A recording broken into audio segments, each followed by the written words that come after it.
Проводя мастер-классы и презентации, мы столкнулись с определенными психологическими барьерами и страхами у участников. Многие переживают, что кила контактные, и из-за этого они могут получить какие-либо травмы.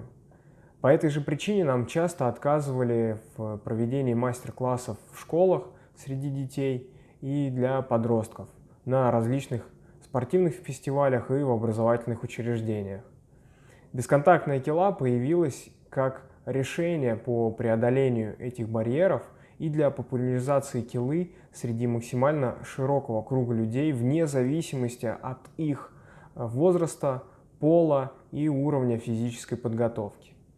Для кого-то бесконтактная кила может стать первым шагом в килу, а для кого-то активным отдыхом и развлечением. Возможно, кила даже может стать и основным форматом игры в килу. Итак, по порядку.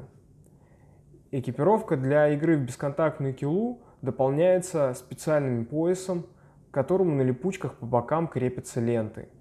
Если таких поясов нет, можно на первое время использовать ремень и под него подвернуть футболки, либо манишки, либо какие-то куски ткани. Ленты нужно крепить по бокам с обеих сторон.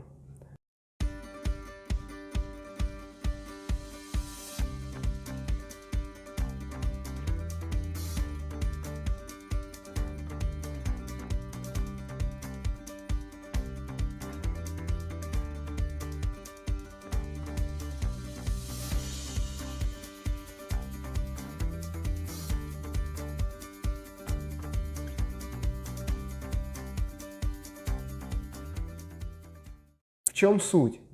Все правила килы по части игровых приемов остаются неизменными, а вот силовые приемы запрещаются полностью.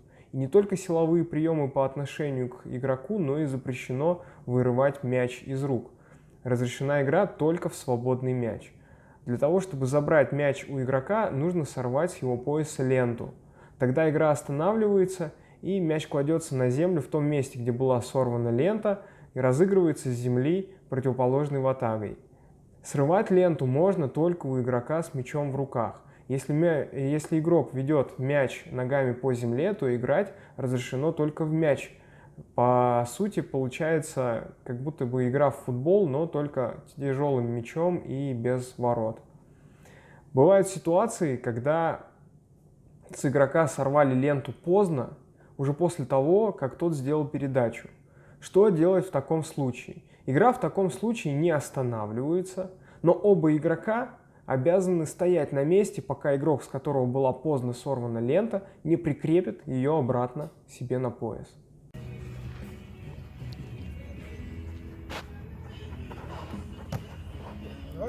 Надо остаться, да.